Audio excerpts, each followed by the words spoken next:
Bien le bonjour et bienvenue à la prescription avec Dr Fred Lambert. J'espère que vous allez bien en cet automne, que vous en profitez un peu pour sortir, aller voir des concerts, des spectacles, aller au musée. Et là, en fin de compte, à vrai dire, il y a un bel événement en ce moment qui va débuter bientôt. C'est le Salon du livre de Montréal et je vous invite d'y aller particulièrement le mercredi 27 novembre à 11h, jeudi 28 novembre à 10h30 et le samedi 30 novembre à 10h le matin. Pourquoi? Pour rencontrer la finaliste au prix Cécile Gagnon qui récompense un premier roman jeunesse et ce roman c'est Louise et les Cowboys du Saint-Laurent. Qui est en cours d'adaptation pour les productions La Fête, pour en faire un conte pour tous. Et oui, je vous parle d'une l'œuvre de mon invité cette semaine, la seule et unique Victoria Lord. Victoria Lord grandit entourée par les milliers de disques de la collection de son père mélomane, qui lui transmet sa passion. Elle passe son enfance à la chorale, sa préadolescence avec sa clarinette et les années suivantes à apprendre le picking de Leonard Cohen. À 16 ans, son cœur balance, la photographie ou la musique.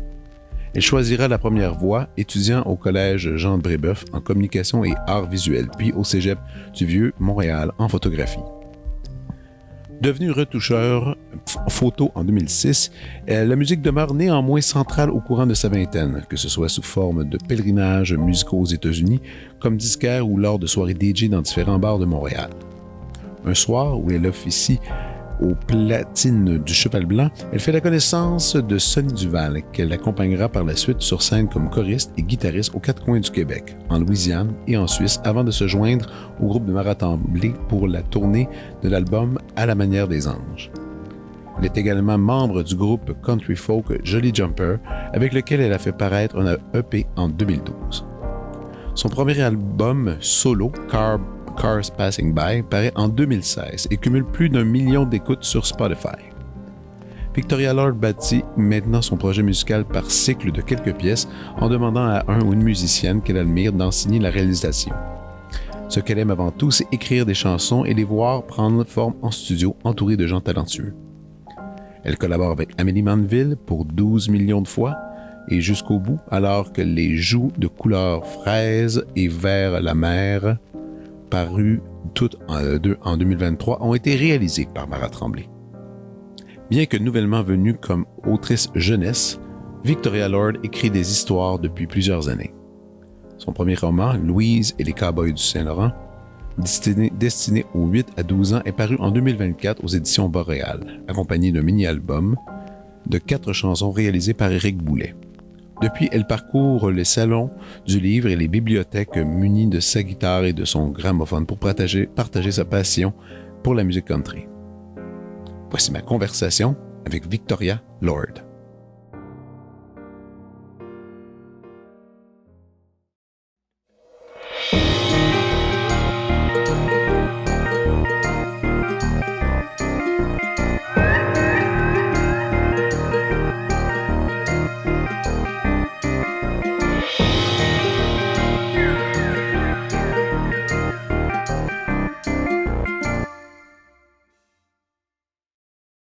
Bonjour Victoria. Bonjour.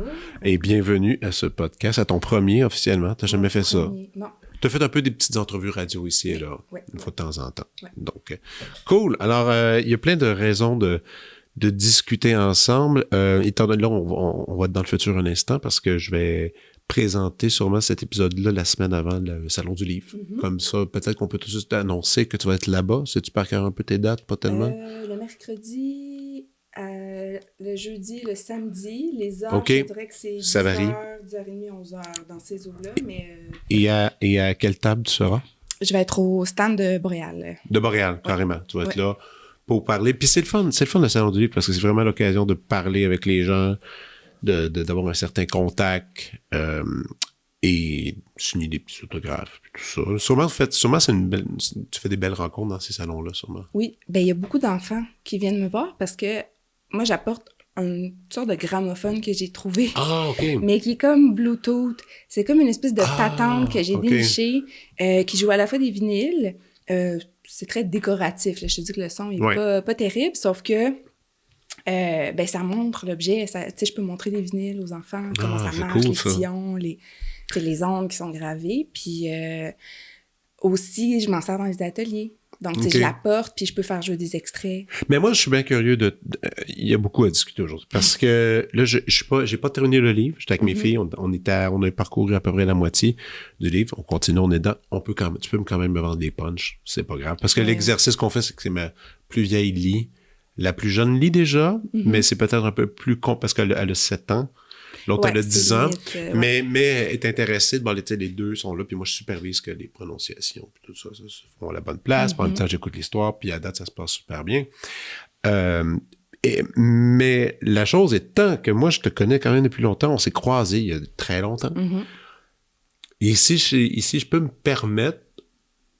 Je trouve que t'es quelqu'un que... Tu sais, il y a des gens qui ne changent pas, qui sont toujours les mêmes, qui vont avoir toujours le même...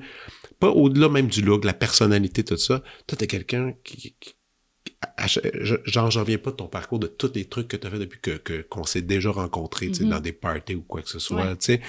Et quand je regardais tout ce que t'as fait dans les dernières années, moi, j'aime ça parce que c'est super éclectique, ça va un peu dans tous les sens. Ouais.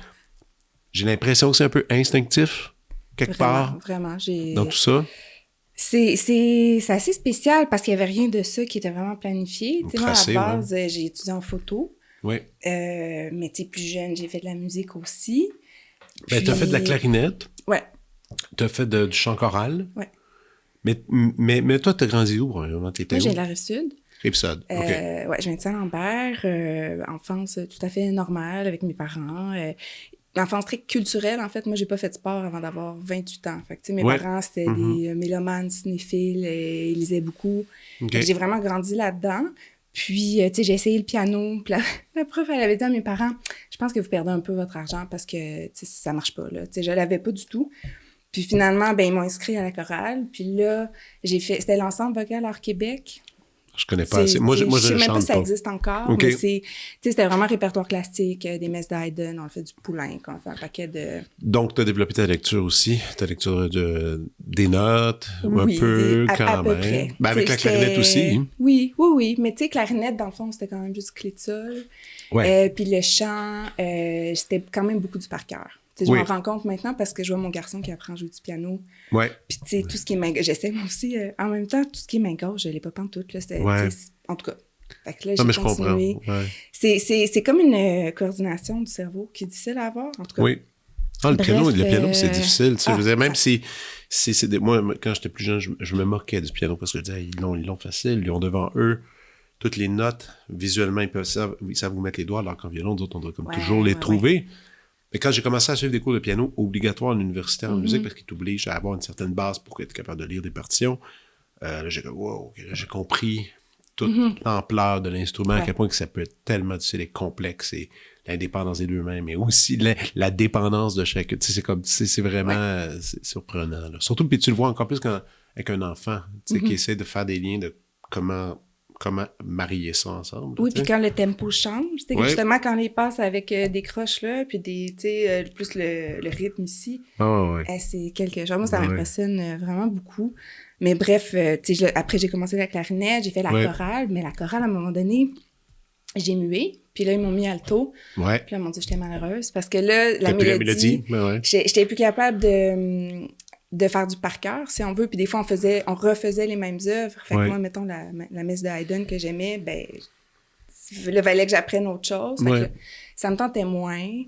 Puis, tu sais, à 14 ans, j'avais plus envie d'aller au parc avec mes amis, puis chiller. Puis donc, j'ai comme laissé tomber ça. J'ai commencé la guitare que j'ai apprise en imprimant des tabs là, sur Internet. OK, classique. Leonard Cohen. Beaucoup. Puis, Cohen? mettons. Puis, ouais. Jeanne, t'aimais ça? Ma mère, c'est une super, super fan de Leonard Cohen. OK. Elle m'enchantait quand j'étais dans son ventre, quand j'ai grandi. Tout ça, ça a toujours été là. Donc, j'ai appris ces chansons-là. Puis on dirait que le picking, ça rentrait bien. Okay. Je faisais des accords simples. Mais t'avais pas de cours pour le picking? T'as vraiment juste comme gossé toi-même là-dessus? Je passais vraiment beaucoup de temps à juste essayer. Puis une fois que tu l'as, le pattern, ça va. Puis ici, à gauche, justement, ma main gauche, je fais juste les accords, ça va. Okay. Mais tu sais, j'ai essayé de prendre des cours dans la vingtaine. Puis encore là, si un prof, premier cours, me demande d'improviser, j'étais incapable. Oublie ça, ouais. Fait que c'est ça. Mon parcours musical, c'est ça. De 16 à 26 ans, ça a été comme tout ce qui est instrument, ça a été mis de côté. Là, j'étais vraiment dans la photo. Parle-moi de ça, la photo. Pourquoi? Ben, la photo aussi, encore là, ça vient de mon père. Donc, okay. Lui, il en faisait argentique.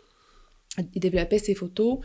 Donc, il a gardé son matériel. Puis, quand on est allé au mariage de mon cousin, j'avais 14-15 ans, justement, il m'a prêté son appareil, puis il m'a dit « Regarde, on va aller en faire. » Donc, tout ce voyage-là, j'en ai fait. C'était en France, ma mère est française.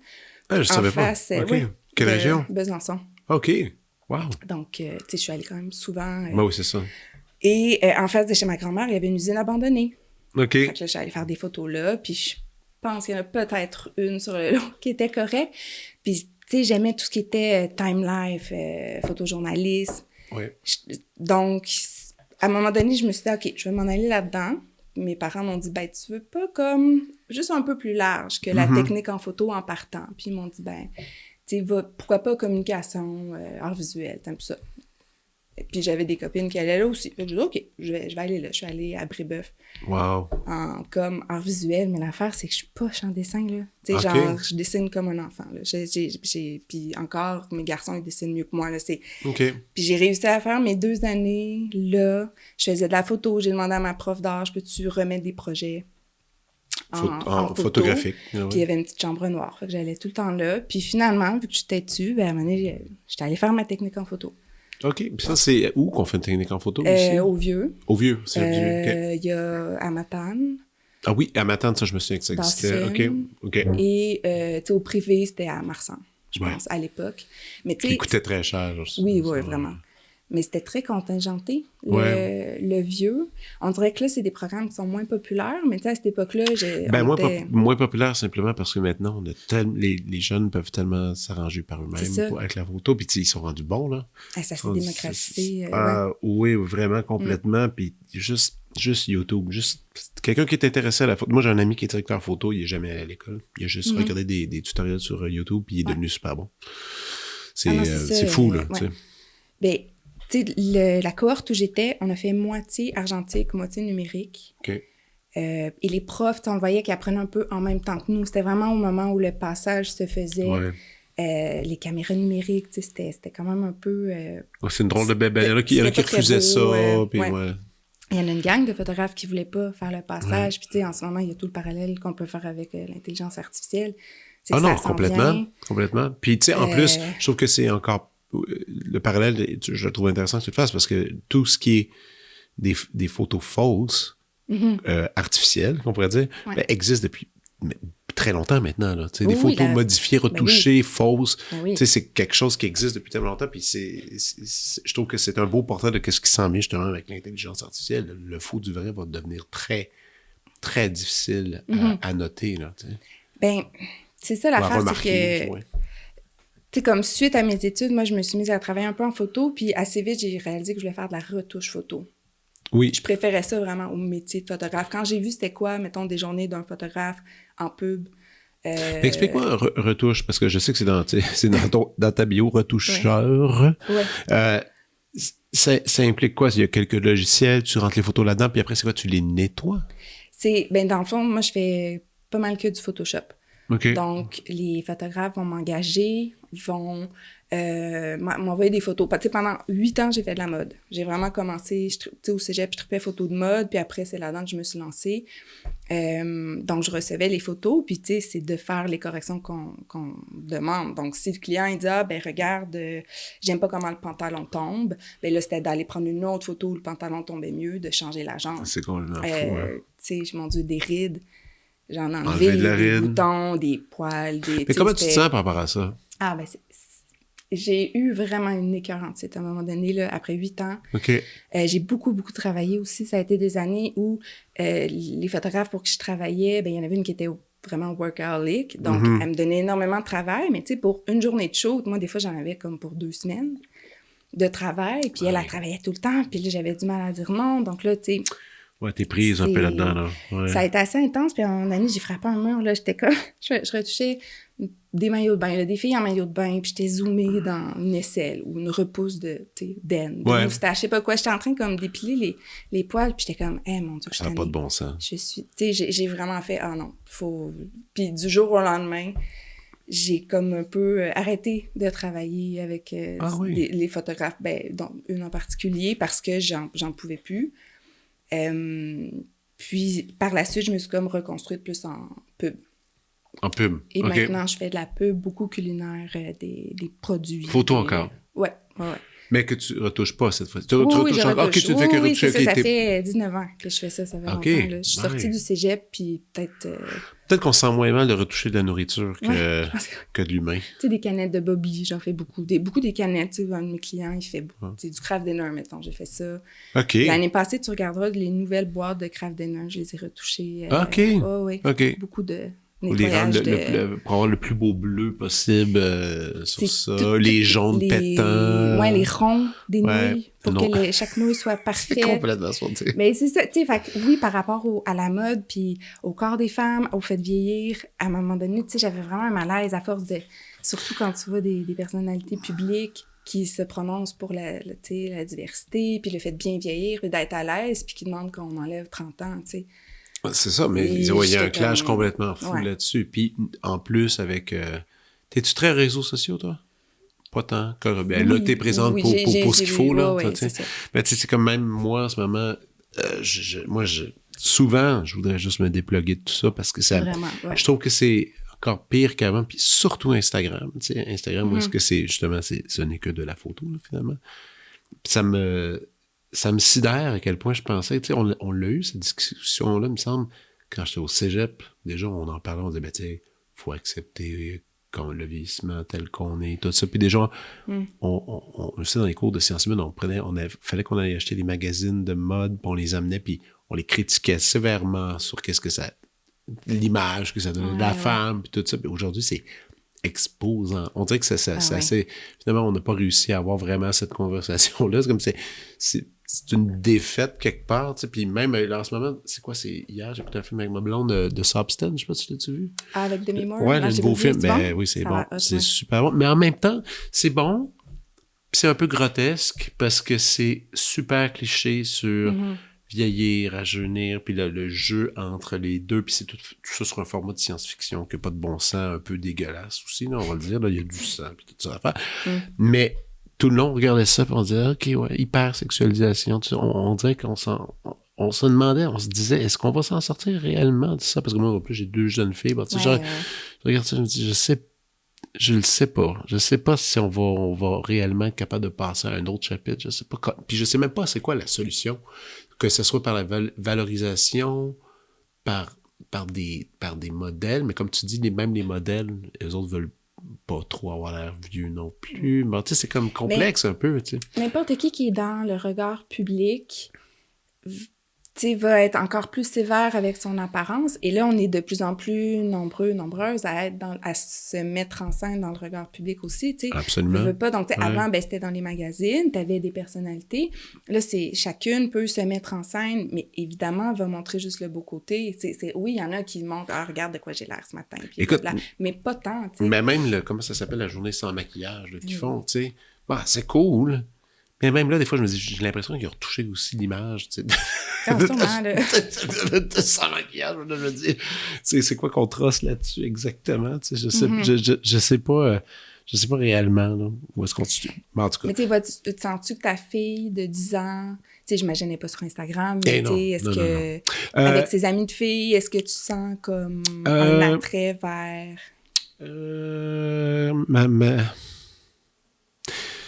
Ma fille, c'est le fun parce qu'elle s'habille tout croche. Donc, ça, j'aime ça parce qu'elle est juste dans la texture des vêtements. Tu sais, les couleurs ne matchent pas.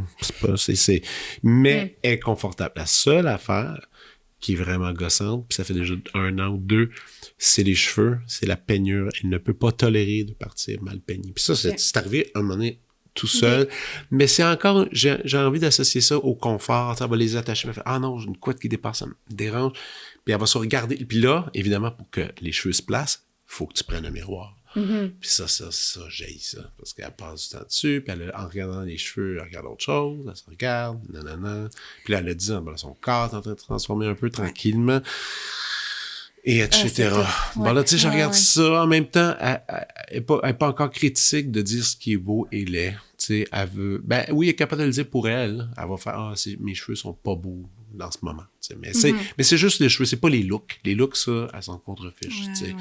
J'espère que ça va encore rester longtemps, mais il y a une passe, il y a un moment où est-ce que tous les jeunes déterminent le style qu'ils sont, tu sais, ou je sais pas trop comment, tu sais, dans notre époque, c'était quoi? T'es grunge, ou ben t'es, je sais pas trop, tu sais. Ouais, non, c'est ça. Il y a ça aussi, puis cette esthétique-là va participer à leurs critères de beauté personnelle, donc on verra en temps et lieu, mais bon, disons que, mais pour l'instant, non, tu sais, c'est sûr que tout ce qui est maquillage, tout ça, c'est même pas discuté, c'est pas là. C'est juste le souci du détail avant de partir à l'école. Elle peut pas partir avec les cheveux tout croche, c'est impossible. Elle les brosse, là, puis elle prend son temps pour mieux placer ça.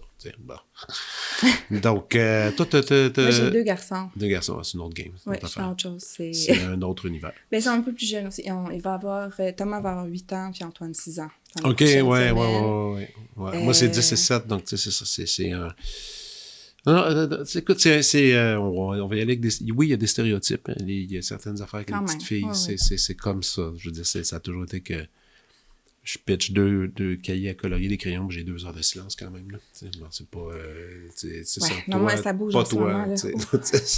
Quand il se retrouve, là, je sais pas, l'école aussi, Antoine vient de commencer l'école. Lui, il est de novembre, donc là, il est dans les plus vieux.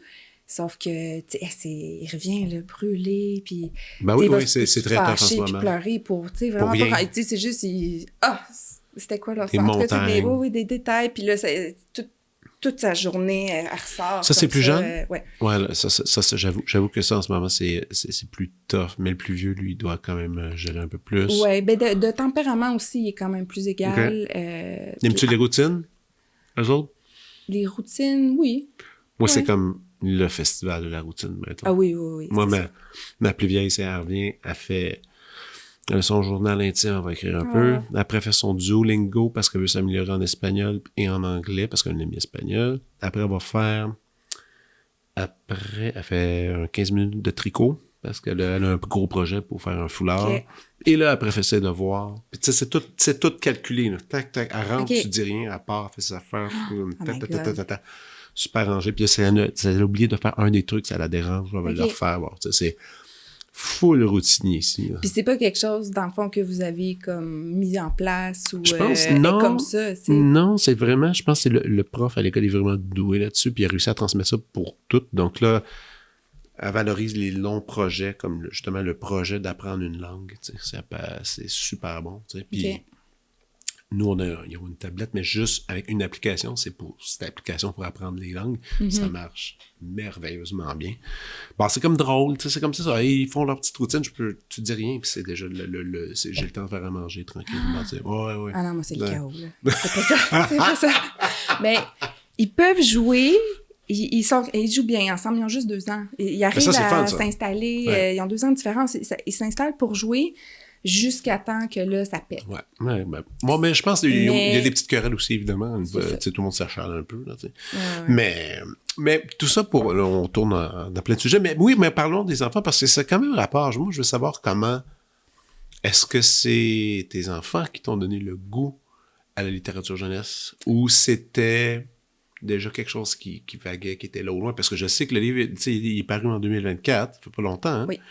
On va le renommer encore, je l'ai nommé tantôt dans la bio, mais Louise et les Cowboys du Saint-Laurent sur les éditions du Boréal, disons, accompagné d'un mini-album, 4 chansons, réalisé par Éric Goulet. 2024, mais ça, c'était combien d'années de travail pour la mise en... la création. Allons-y avec l'idée de se lancer là-dedans. Je dirais, il me semble que c'est automne... Attends, 2022, ça se peut-tu? Ça s'est fait vite. Ben, attends, j'essaie de... Quand même, pour la grosseur du livre, en plus, je trouve que ça s'est fait vite. Ouais. Ben, en fait, attends, j'essaie de voir. Je sais que c'était l'automne que je me suis mise à écrire. Je l'ai envoyé... Après la pandémie? Oui, c'est ça, automne 2022. OK. Mais dans le fond, si on recule, c'était pas quelque chose qui était sur mon radar, en fait, l'écriture, parce que, justement, le reste prenait tellement de place, donc, et la musique et la photo. Fait que même en arrivant au cégep, j'avais des amis qui étaient en création littéraire, puis dans ma tête, c'était eux les poètes, là, c'était eux qui... J'avais pas l'impression du tout que j'aurais eu ma place, là. Puis j'avais d'autres intérêts. Mais j'ai toujours beaucoup lu. OK. Puis finalement, c'est pendant la pandémie, je dessinais avec mes enfants. Puis un de mes bons amis, Philippe Duguay-Blais, il est illustrateur. Il m'avait envoyé des trucs, des dessins coloriés d'Halloween avec ses bonhommes super cool qu'il fait. Puis je dessinais ça avec les gars. Puis à un moment donné, je fais « faudrait qu'on fasse un album illustré. Okay. » Donc là, j'ai le texte. Je disais « ça tente qu'on fasse un livre pour enfants? » Oui. Puis là, on est parti là-dessus. Et un peu coup de tête, un peu. Ah, vraiment, tu sais, mais c'est qu'à force, tu sais, j'en lisais avec les gars, puis je trippais, puis tu sais, j'en achète encore beaucoup, puis c'est comme notre moment, là, avant le coucher, on lit les livres, tu sais, depuis qu'ils tiennent leur tête bébé, là, tu sais, même, il y avait 3 mois, puis on regardait les livres, ça a toujours été ça. Et là, je me suis mise, on a brainstormé, puis on a développé une histoire, puis en l'écrivant, je me suis dit, hey, c'est dommage le fun de faire ça. J'ai eu comme une révélation. Wow! Puis là, j'ai continué. J'ai écrit d'autres histoires. Et là, ben, avec Philippe, il y a eu comme toute une... mon Dieu. Ça a été un long processus d'amélioration, d'envoi aux maisons d'édition, mais tu sais, de façon très naïve, là, d'envoi, mon Dieu, à tout ce qu'il y a de maisons d'édition francophones du monde, là. J'étais comme... Ouais, puis tu te lancer puis dire « Salut, j'ai quelque chose pour vous, j'ai jamais fait ça, en passant. » Non, c'est ça, tu sais. C'est un peu... Mais en même temps, je pense que les éditeurs aiment un peu ça parce que quelqu'un qui arrive avec une idée relativement convaincu, puis qui n'a jamais fait ça, qui est vert, comme on pourrait dire, il arrive souvent quelque chose avec une histoire complètement originale. Là, tu sais. Ben, peut-être que la nôtre l'était pas tant parce qu'il y avait des super-héros. Tu sais, on est allé comme dans... Philippe, il a toujours été un fan de comic book. Moi, mes enfants étaient là-dedans aussi, les Superman, tout ça. Donc, tu sais, on est parti là-dessus. Mais on a eu quelques retours d'éditeurs, juste comme des amis d'amis pour nous dire, ben, tu vois, ça marche pas, ça. Mais le gros problème, entre guillemets, c'est que les éditeurs prennent pas des projets clés en main illustrés, ou très, très, très rarement. Oh, mais ça, tu me l'apprends, par contre, ça, je savais pas. Plusieurs personnes me l'ont confirmé. Pourquoi? Parce que, ben, souvent, il y a des formats, tu sais, à leur collection. Donc, de faire fitter ça là-dedans. Et aussi, il y a surtout, comment dire, chacun va avoir son image de marque, si on veut, ou son traitement d'image. Il y en a que ça va être plus bobli, il y en a d'autres, c'est très artistique. Tu regardes la pastèque, ben c'est pas la même chose que la bagnole dans les illustrations. Absolument. Donc, je pense que chacun veut un peu formater aussi. Donc, tu sais, puis c'est tout à fait normal, mais c'est juste que nous, on le savait pas. Donc là, on l'a envoyé partout. Et, tu sais, bref, long processus, mais tu sais, moi, à travers ça, je continue de réécrire, d'écrire, de penser à d'autres idées. Puis là, à un moment donné, je me dis, je vais peut-être essayer d'écrire de quoi plus vieux pour un lectorat plus âgé. Puis là, j'ai eu l'idée, je me suis dit, je vais écrire sur la musique. Tu sais, c'est quelque chose que je connais un peu, que j'aime. Puis là, j'ai eu l'idée du gramophone magique, puis du voyage dans le passé. Fait que là, je me suis lancée là-dedans. Ça, c'était la fin de l'été. Fait que là, tout l'automne, je me levais super tôt, j'écrivais le premier jet de Louise. Fini par l'envoyer à quelques maisons d'édition. Puis finalement, c'est Catherine au Boréal qui m'est revenue en disant « Ah ben nous, on aime ça. » Tu sais, on dirait que c'est venu, ça fitait avec eux, tu sais. Wow. Le côté historique, le côté québécois, justement, le patrimoine. Oui. Donc, suite à ça, ben ça a été le travail avec Catherine d'édition aussi, ça c'était nouveau. Mais c'est ça, j'allais dire ça doit être difficile, ça. Moi, j'ai vraiment aimé ça. OK, t'as aimé ça? Quelqu'un qui vient, non, réécrit ça, fait ça comme ça, ça te convenait? Ben, on dirait que des fois, d'être toute seule sur un projet comme je le fais avec la musique, ben, c'est le fun de bouncer des idées avec quelqu'un, c'est le fun d'avoir un regard extérieur. Des fois, moi, je suis tellement collée dedans que tu sais plus, là. Ouais. J'ai du mal à dire, ça marche-tu, ça, puis, tu sais, Catherine, tout de suite, puis elle amenait des bonnes idées, c'était vraiment le fun. Je dis pas après que de réécrire, c'est facile. Là, je suis là-dedans pour le tome 2, puis c'est... T'es dans le tome 2? Oui. Ah, nice. Oui, je vais t'en parler après parce que c'est ça, j'ai des questions à te poser, mais... Cool. Bref, tout ce travail-là d'édition, c'est fait. Puis, ça m'a encore plus convaincue que j'aime ça. Ben oui. Que c'est ma voix un peu que j'ai trouvée là-dedans, tout en continuant le reste, la retouche photo, parce que faut vivre, oui. Puis j'aime ça aussi. Puis la musique à côté, mais ça... Oui, mais c'est vraiment, ça rassemble tout ça, hein, tout en même temps. Ben c'est ça. C'est fou, ça. Moi, je trouve que c'est une belle réussite, puis évidemment... Puis parlons du personnage, je me suis posé la question. Je me suis dit, la Louise Leclerc... Puis en regardant ton parcours, puis tes affaires, c'est-tu un peu toi ou un personnage qui est inspiré de toi? Ben à la base, je la voyais pas du tout comme ça. Je me disais, c'est comme ma fille. Ah, OK. Puis même le personnage du collectionneur de Robert Leclerc, c'est inspiré de mon père, parce que moi, j'ai grandi entourée de disques. Ça, par contre, j'en étais persuadée que ça, c'était ton père. Les disques, j'ai grandi dans la musique, ça jouait fort chez nous. Donc ça, oui. Mais moi, je la voyais comme la fille que j'ai pas, parce que j'ai mes 2 garçons. Fait que, tu sais, je voyais comme la relation comme ça entre les deux. Puis, par la suite, quand une de mes bonnes amies a lu un des premiers jets, elle m'a dit, ben là, c'est toi, ça. J'ai comme, ben non, tu sais. Je disais, non, c'est vraiment toi. Puis là, après, j'ai repensé, puis je disais, tu sais, le côté un peu awkward, maladroit, gêné, vraiment, tu sais, parce que là, je le suis moins maintenant, mais plus jeune, j'ai énormément. Même quand je t'ai connu il y a longtemps, t'étais quelqu'un de timide. Ouais. Je te considérais timide. Ben, tu sais, t'avais pas un mot plus fort que l'autre, puis c'était posé, là, tu sais, je trouvais. Ben, oui, ça m'a pris du temps avant de sortir de ça ou de plus m'affirmer, puis encore même maintenant, tu sais, j'ai pas 100% de confiance par rapport à tout ce que je fais, tu sais, j'avance, puis je suis comme, oh, OK. C'est vrai, je comprends, jamais je vais comme affirmer vraiment bien connaître quelque chose, puis comme, tu sais, on dirait que je suis tout le temps en position d'apprentissage, puis d'avancer, puis de faire mes affaires. En même temps, j'ai quand même la drive de pousser pour les faire, parce que ça, je pense que c'est comme plus fort. C'est plus fort que moi, mais ça vient avec vraiment une gêne. Fait que Louise, oui, c'est... Mais moi, je ne peux pas m'empêcher de penser à ça à cause aussi de ton trajet musical. Tout ce que tu as fait musicalement, les tournées, tu as fait de la tournée, tu as fait toutes sortes de trucs, plein de voyages. Évidemment, quand on fait de la... C'est difficile, je pense, d'écrire sur les tournées tant que tu n'en as pas vraiment fait, de la tournée de musique, parce qu'il y a tellement de petites subtilités, il y a de petits trucs. Tu sais, moi, je pense qu'un des premiers qui avait bien fait ça au cinéma, c'était quoi le film? Almost Famous. Oui. Mais tu sais, le réalisateur s'est basé sur sa vie. Le petit garçon, c'était lui, puis les tours de ça. Puis je trouvais que ce qu'il montrait à l'écran, c'était... Ça montrait bien les tournées d'une certaine époque, tout ça. Clairement, en lisant, moi, je me rends compte que oui, t'en as fait, ça paraît, tout ça. Puis, et moi, c'est pour ça que je me suis tout de suite associé j'ai associé le personnage à toi. Quand quelqu'un l'a lu, il t'a affirmé, mais oui, mais c'est toi. Est-ce que maintenant, ça fait que c'est plus facile d'écrire le tome 2? De puiser sur toi ou... Non, ben je la vois encore quand même comme... La petite fille encore? Ouais. Je la vois comme si...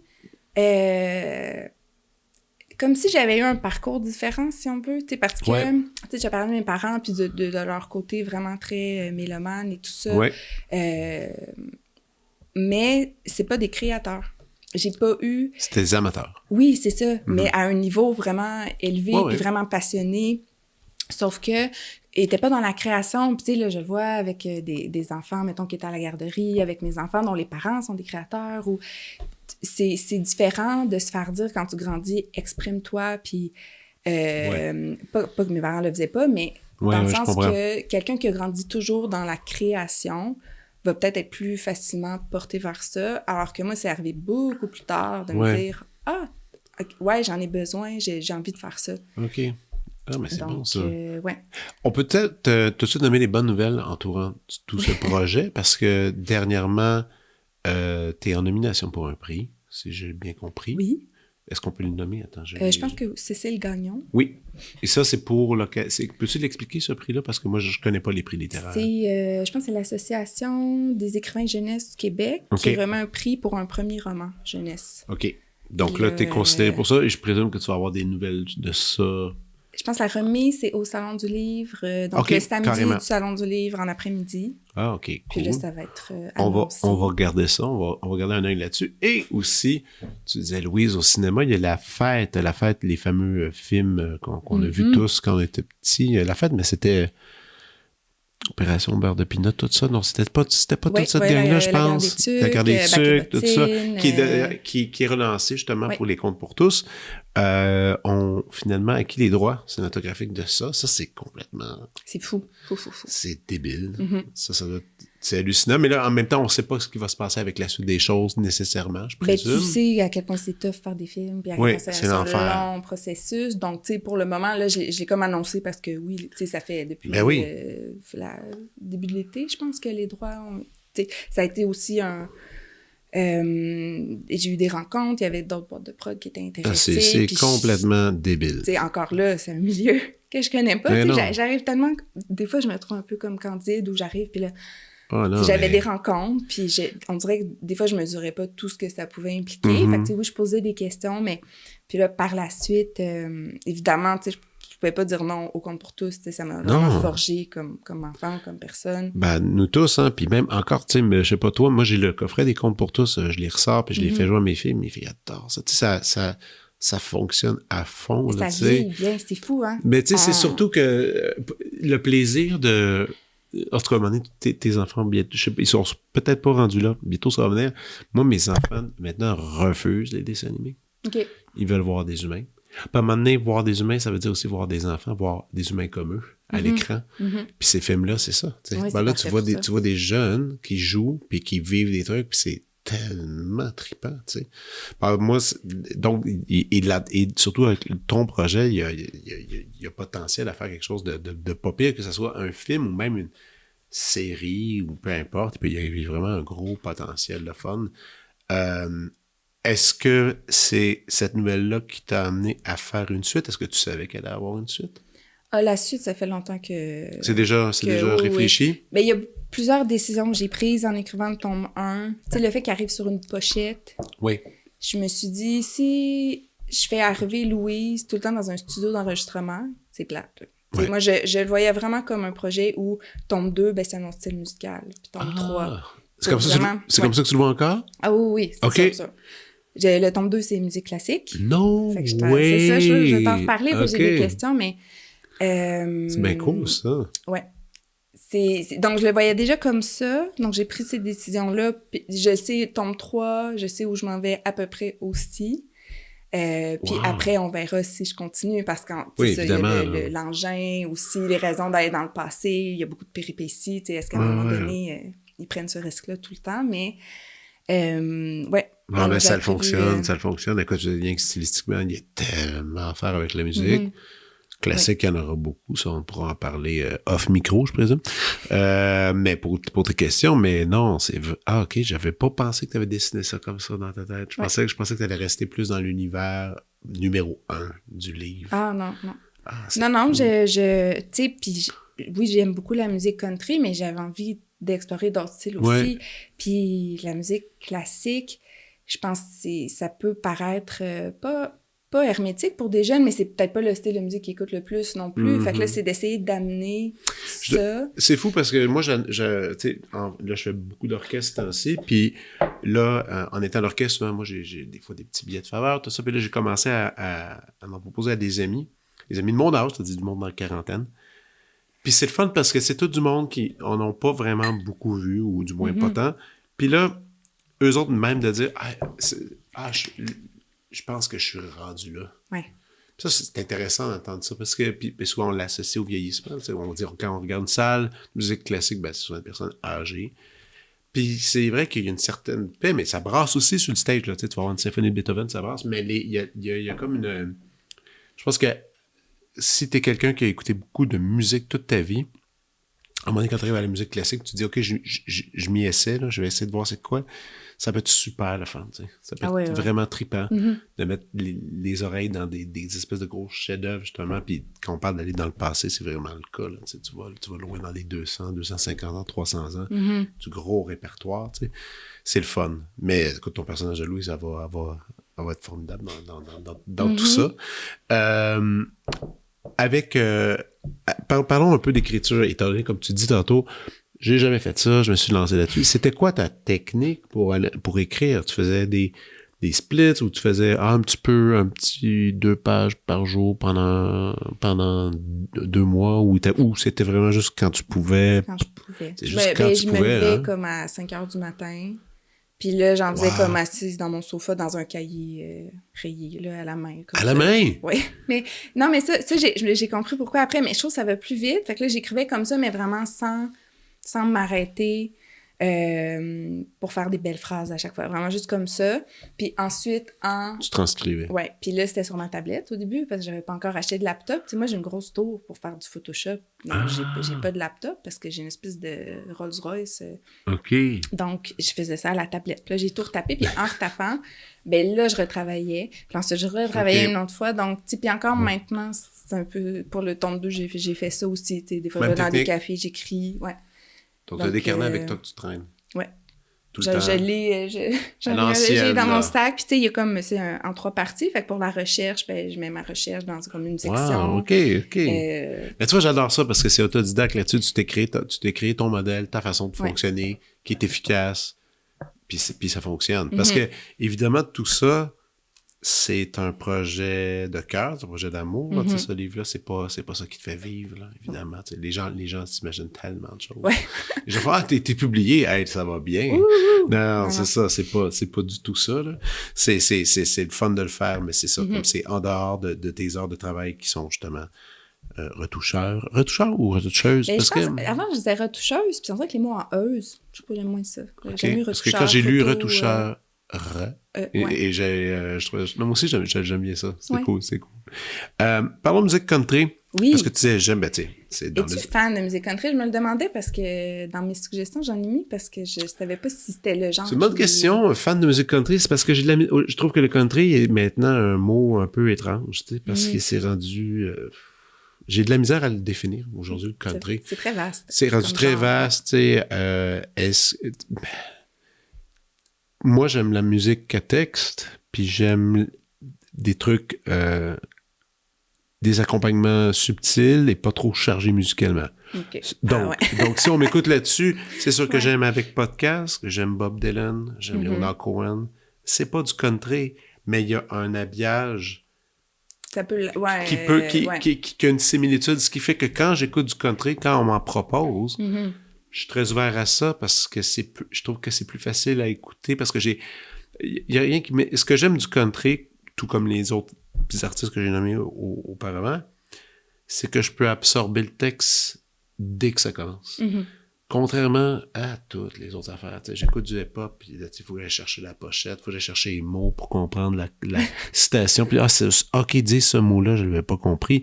Alors que non, le country, je peux aller directement les mains là-dedans. Puis oui, j'aime ça, mais je n'ai pas des grandes connaissances nécessairement là-dessus. J'ai pas vu vraiment de choses.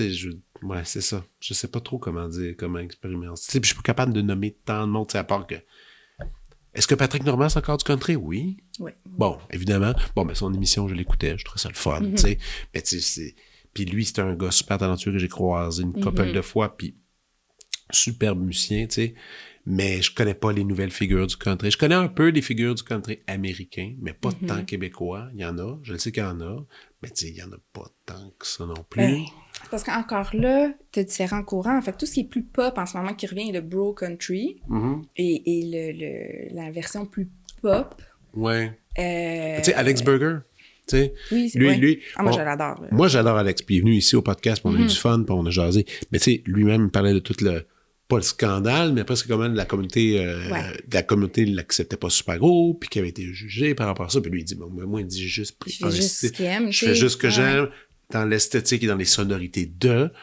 Puis, tu sais, ben voilà, tu sais, si on parle de l'album country que j'ai écouté le plus dernièrement, c'est les albums d'Alex, tu sais. C'est ça. La chanson Le Roi de la Montagne, là. Ah, c'est l'autre fois, je roulais sur Rosemont, puis les larmes se sont juste mises à couler. Je trouvais ça tellement beau, là. C'est par où pour aller un peu mieux. Ça m'a rentré dedans. Je trouvais ça magnifique. Il est extraordinaire. Il est extraordinaire, ce gars-là. Tu sais, l'affaire avec le country, là, c'est ça. Moi j'aime énormément de choses reliées à ce genre-là. Et il y en a qui m'achalent plus. Puis c'est le côté plus conservateur. OK. Pas seulement de ceux qui l'écoutent. Là, si on regarde aux États-Unis, c'est sûr que ça va toucher des gens plus conservateurs. Mais tu sais, c'est un genre, des fois, qui peut être fermé, justement, ou qui dit, ben les choses fonctionnent comme ça, on fait ça de telle façon. Il y a un code. Il y a vraiment, tu sais, quand je fais les ateliers, j'en parle, je dis, c'est comme une couverture chaude, c'est comme du réconfort. C'est comme, le country, t'es comme à la maison, tu sais. Ouais. Puis, ça a à la fois du bon, parce que tu le sais que si t'écoutes tel artiste, tel album, c'est rare des gens qui vont complètement changer ce qu'ils font. Ouais. Mais tu sais, moi, ce que j'aime, par contre... Ah oui, c'est une anecdote. On était allé avec des amis dans un bar country à Saint-Jérôme, un bar dansant. OK. Vraiment de danse en ligne. Écoute, je sais pas, des centaines de personnes. C'est énorme, là. T'as un gros plancher de danse. Tout le monde danse en ligne, jeunes, là. Puis ils font... des jeunes aussi, Ah non, jeunes. Vraiment, tu sais, c'est un samedi soir, il est 11h, ça... Puis tout le monde connaît les chorégraphies. Puis là, il y a une de nos amies qui se met à danser plus librement, on va dire, tu sais, en Converse. Puis elle est comme, elle s'est fait tasser. Puis c'est comme, tu sais, non, tu danses pas de la bonne manière. J'ai du mal avec ça. Dérange pas l'événement. C'est, tu sais... en même temps, j'aime les traditions. On dirait que c'est le fun dans sa ligne, c'est ça, mais on dirait que des fois, ça laisse pas la place à justement quelqu'un comme Alex Burger qui veut faire... autre chose avec ça. Oui, tu sais, qui veut métisser un peu plus le genre. Puis d'un autre côté, au Québec, le country a été quand même tassé à partir des années 60 avec justement tous les chansonniers. Les boomers ont été plus attirés justement vers... Ben tu sais, c'est normal parce que, mettons, un Charlebois qui arrive, Ferland... Oui.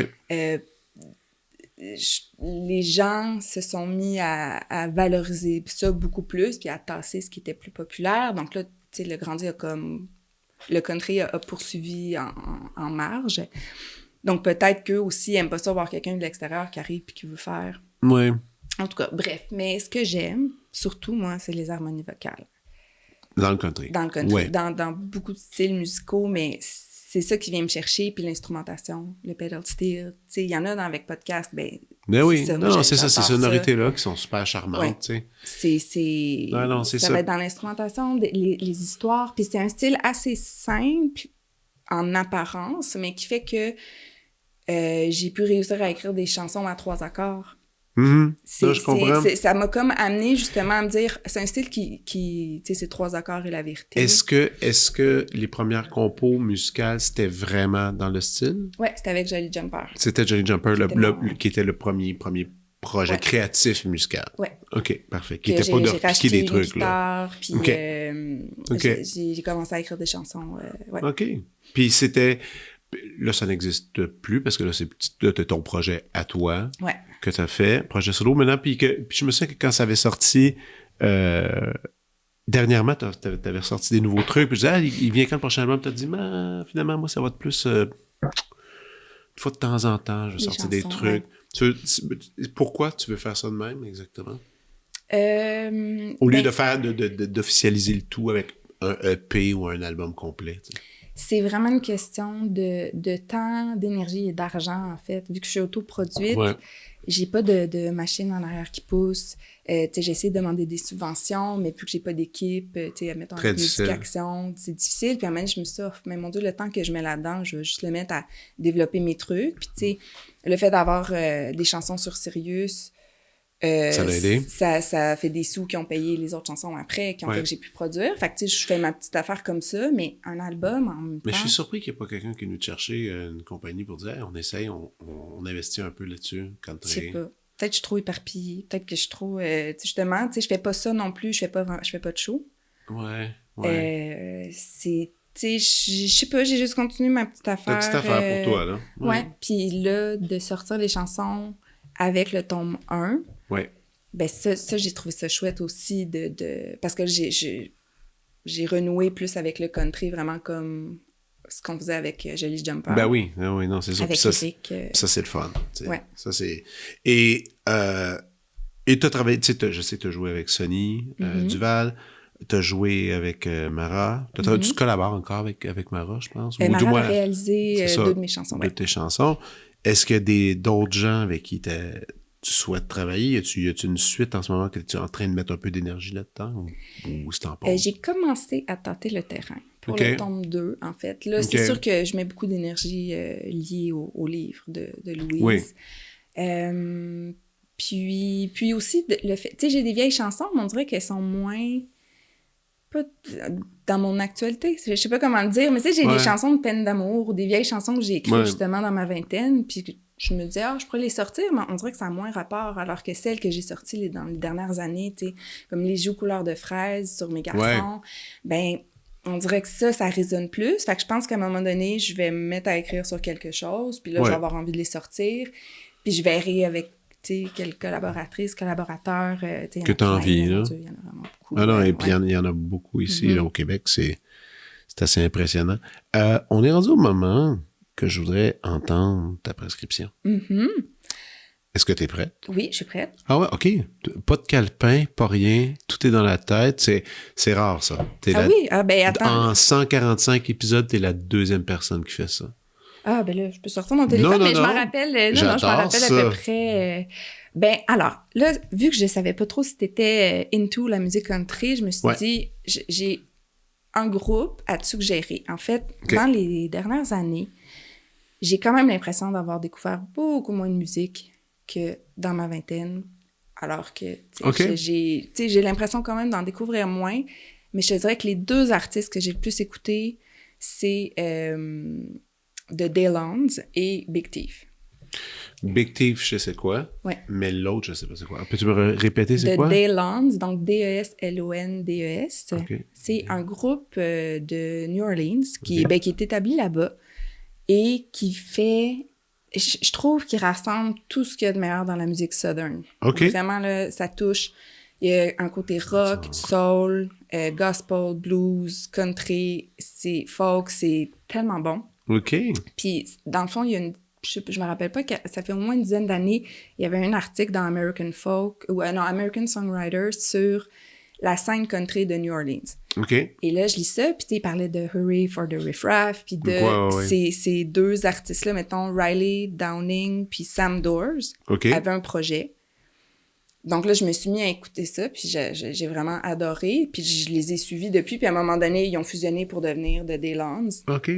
Et c'est vraiment bon. Et il y a des harmonies, il y a l'instrumentation qui est vraiment parfaite. C'est ça, ça réunit ce qu'il y a de bon. Et c'est ça, j'aimerais ça les voir en show un jour. C'est dans ta liste. Je pense pas qu'ils sont venus à Montréal. Donc, c'est ça. Cool. Puis je t'avais envoyé Adrienne Lenker, qui est la chanteuse de Big Thief. Oui, c'est ça. Elle a des projets solo. Oui, elle a des albums solo. Que j'ai pas écouté, mais ça doit être quand même bien. C'est beaucoup guitare-voix. Elle tu sais, je disais, elle a commencé à jouer de la guitare, je pense qu'elle avait 6 ans. C'est une excellente guitariste, elle a étudié en guitare jazz, je pense. Elle a un playing qui est juste hallucinant, là, dans beaucoup de picking, mais tu sais, en même temps, avec des harmoniques, avec, je sais même pas comment décrire, mais c'est comme, je trouve qu'elle a vraiment sa façon de jouer à elle. Sa voix est particulière, les textes sont beaux aussi. Très, une poésie. Donc, tu sais, je la suis, elle, puis évidemment, j'adore Big Thief aussi, qui est comme le penchant plus rock, mais T'as fait pas mal de voyages aux States aussi, hein? Quand même, moi, New Orleans, je suis allée 5 fois. Nashville? Avec Sonny, on a joué Nashville 2 fois. Ça, je suis jamais allé. Mon père, il est allé quelques fois, il dit, un jour, il dit, t'es obligé d'aller là. Il dit, c'est fou. Il ferait pas de bon sens. C'est spécial, Nashville, quand même, tu sais, justement, t'as l'espèce de rue principale, Broadway. Exact. T'as les parties, il y a vraiment des gens qui vont là pour se péter la face, là, comme on dit. Mais tu sais, comme Bourbon Street, c'est ça, mais c'est quand même un endroit, puis la Nouvelle-Orléans aussi, peu importe où, il y a de la bonne musique qui joue. Tu sais, comme la musique, là, où tu... Mais moi, je suis jamais allé des deux places. Nouvelle-Orléans, je suis jamais allé. Nouvelle-Orléans, moi, j'irais là avant. Avant? Mais tout le monde, mon ami... La Louisiane, c'est tellement un beau coin, là. Tu y vas pas l'été, parce que pourquoi? Beaucoup trop chaud. Trop chaud, OK. C'est plus... Toi, t'es allé quand, idéalement, mettons? Mettons, je dirais fin avril, début mai. Puis il faut y aller, tu sais, mettons Lafayette, c'est une ville où il y a il y a le Festival international de Lafayette qui fait venir des artistes, je dirais plus dans le trad, mais à une définition large. Tu sais, comme Sonny est allé, Lisa Leblanc est allé, il y a beaucoup de gens qui vont jouer là-bas. Super beau festival. Tu sais, c'est une petite ville qui a un peu l'air de Trois-Rivières. C'est pas particulièrement beau. Ouais. Puis il faut que tu y ailles justement quand il y a des festivités, événements ben ou oui. des shows. Il y a plein de petits bars. C'est vraiment chouette. Et ben la Nouvelle-Orléans, ouais, ça va vraiment Ah ouais, hein? Ouais. Tout le monde, tu sais, mon ami Pascal Lévesque qui était à Radio-Canada, avec moi dans le temps, dès qu'elle pouvait aller là, elle y allait, je pense, 2 fois par année, puis elle en revenait juste comme jamais. Ouais. Elle revenait de là, c'est autre chose. Là. C'est beau, là. Je sais pas. Là, elle dit, le monde est fin, c'est le fun, tu manges bien, c'est cool. La musique, partout. La musique tout le temps, tu sais. OK, parfait. Je mets ça sur ma liste de choses à faire. OK, pour la musique. Ah, puis le podcast que j'ai mis, dans le fond, c'est Cocaine and Rhinestone. Oh. C'est un podcast sur l'histoire de la musique country. OK. Qui est... méchant titre quand même. Ouais. Ben, c'est ça. C'est le fils de David Allen Coe. Qui s'appelle Tyler Mahan Coe. OK. Qui est un gars qui a grandi, qui a eu vraiment une enfance rock'n'roll dans le sens qu'il suivait son père en tournée. Il l'a accompagné sur scène. OK. Problème de consommation et tout. Tu sais, un enfant de la balle, là, comme les... OK. Comme dans les histoires. C'est ça. Puis, il a décidé de commencer un podcast où il raconterait toutes les histoires qu'il se faisait raconter quand il était petit. C'était plein d'anecdotes comme ça, mais développées de façon tellement documentée. Le gars, tu vois, il passe des heures de fou à travailler là-dessus. Des histoires dites traditionnelles, on pourrait dire? Ben, qui canalise, qui voit plus pour ça les origines, des trucs comme ça? C'est assez... les épisodes... Il y en a un, mettons, sur les paroles de la chanson... Voyons, mon Dieu, j'ai un blanc, mais c'est une chanson qui parle d'une mère qui se rend à la rencontre de parents. OK. Ça va me revenir, mais bref. Okay. Mettons, il peut passer un épisode sur une chanson. Pour analyser ça. C'est Harper Valley PTA. Donc, la rencontre de parents. Puis, il passe un épisode sur les paroles de cette chanson-là. Wow. Mais souvent, ces introductions vont être super longues. Puis ils vont parler de complètement autre chose, genre les machines pinball. Puis là, il va raconter toute l'historique des machines pinball, mais tu sais, c'est vraiment, vraiment bien fait. C'est bien structuré, ouais. Oui, puis c'est assez dense. Ça fait beaucoup d'informations. Moi, souvent, il faut que je les réécoute 2 fois. OK. Parce qu'il y a du stock, mais c'est en anglais aussi. Ouais. Puis la 2e saison, c'est que sur George Jones. OK. Qui est un personnage complètement rocambolesque. Là. Toutes ces anecdotes, c'est assez particulier. Mais à travers ça, il va parler, mettons, de Tammy Wynette, qui était sa femme. Il va parler du band All-Star qui jouait à Nashville sur toutes les productions en studio. Ah oui, mais ça je sais c'est quoi. Oui, ça, je connais ça. Ouais. Donc, c'est ça. Mon père avait des vinyles de ça. Ah ouais, non, c'est super intéressant. Donc ça, après, qu'est-ce que j'ai dit? Ah ben le film, j'en vois moins aussi qu'avant. Tout est une question de temps, à mener un certain nombre d'heures dans la journée. Oui, puis aussi, ce que j'aime, c'est que mais t'as décidé aussi de mettre dans ta vie des projets créatifs, puis ça prend du temps, puis c'est super satisfaisant. Oui. Donc, c'est correct aussi. Pardonnez si tu regardes pas tous les films. Là. Non, c'est ça, puis j'essaie de lire aussi plus, donc... mais là, j'ai mis Close. Je sais qu'Éric Bernier y en avait parlé ici. Oui, c'était bon, ça. Ah, mon Dieu, ça m'a... J'étais à terre. Puis surtout, toi, qui a des garçons, je peux comprendre avoir, tu sais, tantôt je disais, je disais mes inquiétudes par rapport à avoir des filles, mais il y a des inquiétudes aussi par avoir des garçons, tu sais, par rapport à une sensibilité collective, comment être un garçon, surtout aujourd'hui, où c'est assez polarisant, tu sais, je veux dire, encore une fois, il y a des stéréotypes qui sont renforcés sur c'est quoi un garçon, tu sais, même si on a l'impression que non, puis que c'est tout va bien, tout est avancé, mais c'est magnifique, c'est un très beau film, Close. J'ai pleuré, là, j'allais voir au cinéma, puis à partir comme du tiers, je pense que ça a été comme sans arrêt, ça m'a bouleversée. Les 2 garçons sont formidablement bons, ces acteurs-là. Puis, tu sais, c'est beaucoup dans la suggestion aussi. C'est pas complètement... Alors que le sujet est quand même vraiment dramatique, mais c'est pas mélodramatique. Tout est pas montré. Non. La ferme florale, ça, c'est magnifique. Ah non, j'ai vraiment beaucoup aimé ça. Très beau film, ça. Ouais, non, Eric m'avait lancé sur cette piste-là, puis ça m'avait assez frappé. Puis d'ailleurs, si vous êtes curieux, allez simplement sur YouTube voir la bande-annonce, ça donne vraiment le goût de le voir. Le film, la photographie est magnifique, la musique aussi est super bonne. Ouais. Close, que je me souviens même plus c'est qui a fait ce film-là, mais peu importe. Donc ça, c'est dans tes derniers coups de cœur de cinéma? Oui. Qu'est-ce que tu lis en ce moment? Je suis en train de terminer un roman africain de Mohamed Sarr, qu'une copine m'a prêté. C'est une maman amie du quartier. Puis là, on s'est découvert les deux comme une passion. Puis on lit beaucoup. Donc là, on s'échange des livres. Puis on se fait notre petit club de lecture à deux. Club de lecture à deux. Puis elle lit beaucoup d'auteurs étrangers, en fait. OK. Et elle a beaucoup voyagé aussi. Puis c'est bien parce que moi, des fois, je suis un peu centriste, tu sais, québécois-centriste. Je me disais, il faut encourager notre culture. Fait que j'achète beaucoup de romans québécois. Donc, on se fait des échanges comme ça. Donc là, elle m'a prêté ça. C'est La plus secrète mémoire des hommes. OK. Je pense, le titre. C'est comme un jeune auteur qui s'en va sur les traces d'un écrivain mystérieux. OK. Donc, depuis le Sénégal, il s'en va à Amsterdam. C'est super bien écrit, c'est le fun. Tu sais, il y a comme quelque chose d'un peu policier parce qu'il veut le retrouver, tout ça. Ouais. Mais ça devient un peu plus mystique, en fait. En tout cas, très bon. Mais dans ça que je t'ai suggéré, j'ai mis Mélasse de fantaisie de Francis Ouellette. Oui. L'as-tu lu? Non. Ah, OK. Ça, vraiment... J'étais quand même étonnée qu'il ne soit pas dans le top 25 de la presse parce que qu'ils ont fait dernièrement, là, ouais, c'est ça. Mais écoute, j'ai déjà entendu le titre. Je me suis jamais lancé là-dedans. T'es-tu capable de faire un court résumé pour que les gens l'entendent? Je sais que c'est quand même autobiographique. Ben, pas autobiographique, de l'autofiction. Parce qu'il a grandi dans le quartier Centre-Sud. Je pense qu'il a vécu des affaires très, très difficiles aussi. Oui, Centre-Sud, décembre 1976. Que ça débute. C'est ça. Donc, c'est comme... Il y a un portrait du quartier. C'est vraiment, vraiment bien écrit. Vraiment, il y a une poésie de cette dureté-là, de ce quotidien-là. Puis, en faisant une liste récemment de recommandations, je me suis rendu compte que ces histoires-là où tu as des réalités très dures vécues à travers les yeux d'un enfant, puis que ça va être adouci dans le récit parce que l'enfant, lui, voit pas tout ce qui est wrong autour de lui, ça vient vraiment me toucher.